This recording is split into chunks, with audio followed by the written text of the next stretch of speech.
Today, we're going to learn how to assemble one of our Scout sliding bed platforms. It shows up just like this. Everything comes pre-cut off the CNC.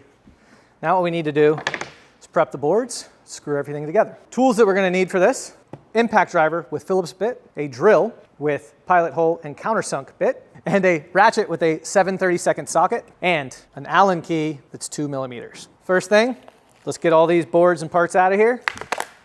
What you'll notice with the slats is there's two different styles. You have our standard slat, this is what's going to go in the center. Then you have these ones that have this dado cut on the back side.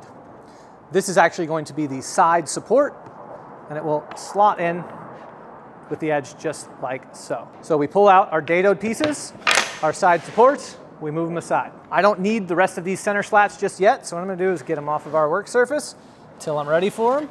Once we have those four pieces, we're going to take our headboard and our toe board. We have one, again, with our dado, and then we have one that has no dado on it. The one without the dado, this is going to be our sliding portion. So this is the toe board side. So this is actually what's going to slide in and out, while the one with the dado is what's going to stay fixed in the van. So we're going to start with this one, our headboard. Find our dados. Again, set this aside. All right, you'll notice on this one, we have our dadoed edge.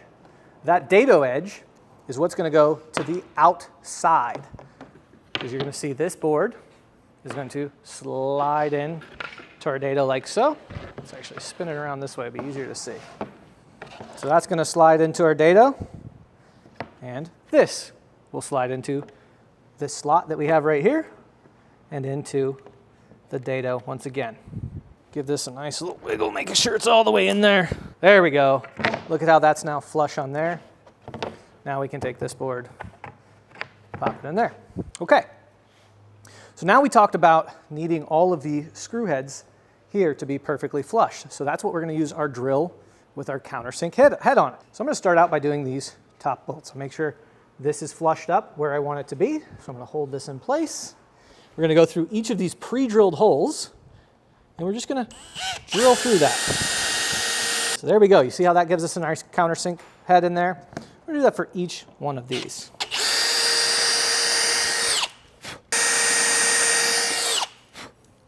Once we have those drilled, we can take our 1-inch screws, and that's what we're going to drive into this. So we're going to grab that impact driver.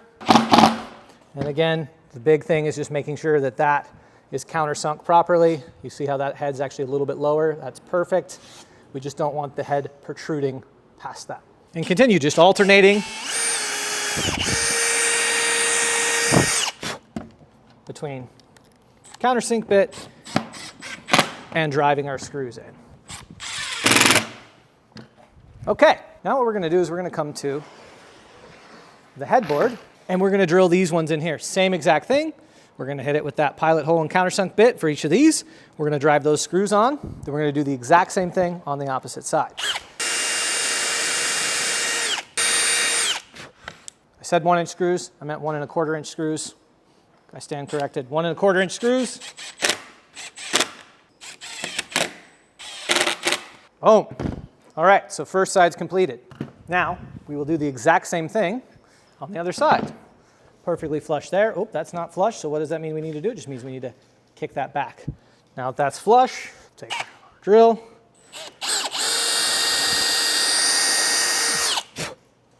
Very important when you're doing these, make sure that drill bit's going straight up and down. Now, beautiful. All right, and again, coming down this, everything is flush or recessed, so we don't have that mattress catching on anything.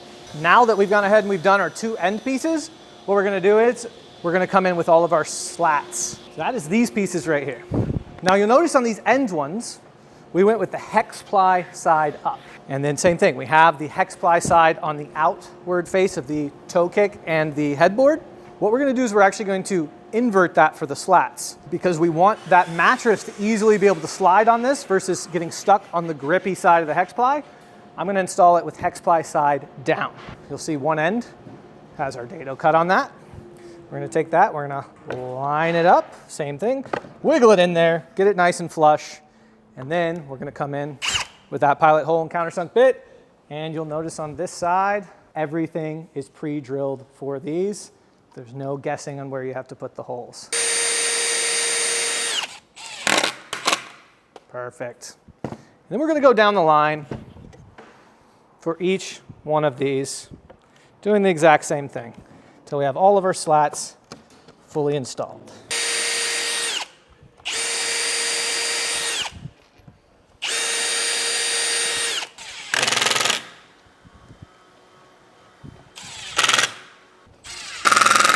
Okay, and like that, we have half of the bed installed. Now what we're gonna do is we're gonna do the other half that is then going to interlock with these slides. They'll be able to slide in and out. Now we're gonna take the footboard, which is gonna go on the opposite side like this. We're gonna do the exact same thing. We're gonna install all of those slats, each of those slats with the hex ply side facing down, wiggle it in.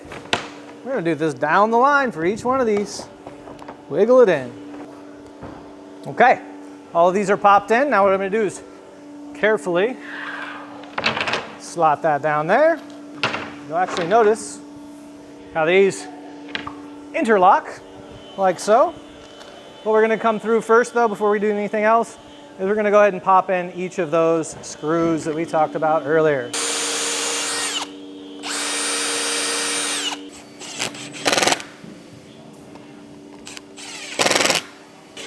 Okay.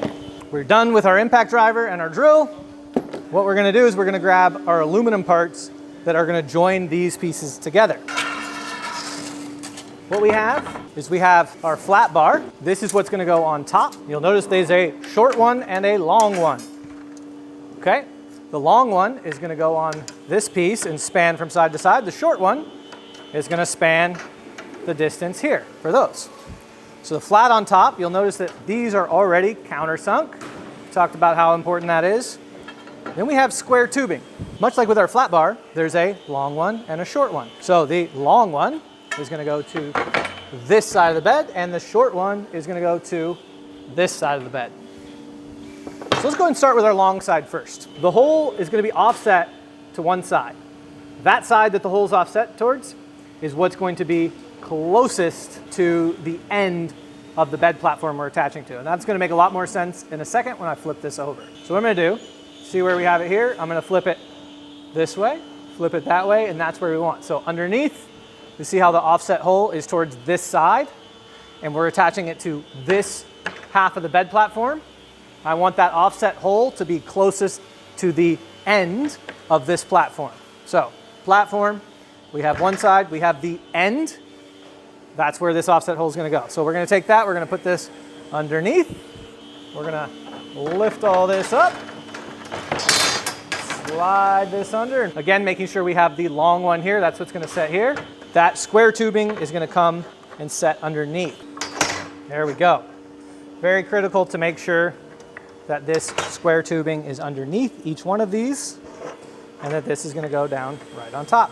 Now, this is where the nice part of having two tables is. What I'm actually going to do is I'm going to slide this off just a touch so I can get access underneath this. So now, see how the square tubing's still supported by most of this table, but I can get underneath it right here. So what I'm trying to do is get a screw all the way through that, and I need to be able to put a nut on the bottom side. This is where we're going to use that 7/32 socket and our 2mm Allen wrench. These screws, 2mm Allen, will drop down through this aluminum top plate, through our pre-drilled hole, and then through that square tubing on the bottom. Then what we need to do is put a nut on the bottom side. So what I like to do with this, to make my life a little bit easier, is I actually put two nuts in here. We don't have that much extra of the screw protruding through, so I'm trying to get that nut a little closer to the end. And yes, I know that this is a deep socket. The reason I'm using a deep socket is so that I can get it far enough in there. The other option would be to use a shallow one with an extension. But on this 7/32, the deep socket and the normal socket are about the same depth actually. So I end up taking two of these. So you see I have one in there. I take the other one. This is a nylock nut, so we're making sure that the nylon side is going down when we put it in here. Now I'm double stacked. Now what I'm going to do is I'm just going to put this in the hole underneath here and try to line this screw up and get it to thread. Just get that thread started. First one is the hardest. Once you get that first one in, these actually go together pretty easily. But that initial one is always a pain. What I'm gonna do here, to make this even easier, I'm gonna take it off of the ratchet for this first part, just to try to do it by hand. Sometimes having a little hand feel works a little bit better. And there we go, just like that, we got it started. So I'm not trying to tighten this up too much. I just wanna loosely put each of these on there. So I'm gonna grab another second nut, holding that in, and we're the same thing, we're just trying to put it in there, get it finger tight for now. Just get it threaded on there. There we go, that's enough. Boom, that's holding on. We're gonna go down the whole line doing that exact same thing. All right, so we're coming underneath here, we find the hole, and I'm just finger tight, get that threaded on there, boom. Still one nut stuck in there. Okay, once we've done our first platform right here, now we're gonna come to platform 2. Same exact thing.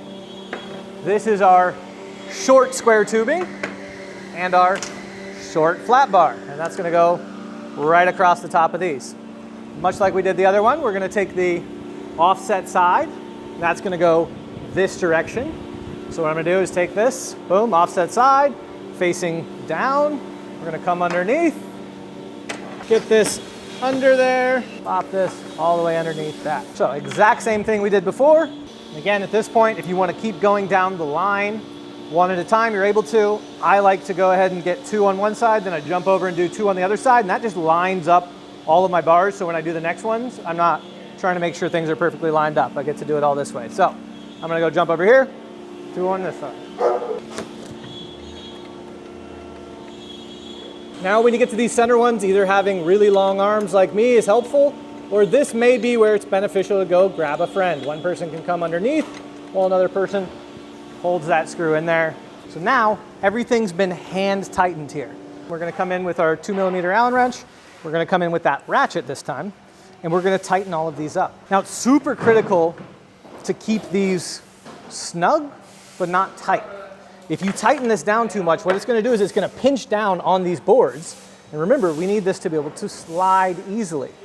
So what we're just trying to do is snug this up enough that it's keeping things together, but it has enough flex and it's loose enough that the boards can slide in between all of this. So we're just gonna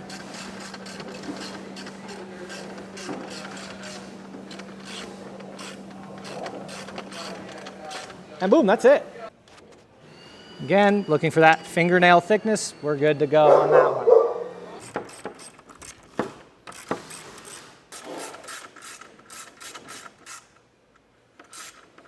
Once all of that's on, this bed should easily slide just like so. If you're having binding issues, it's too tight, make sure that you haven't cranked these down too much. Ready for install.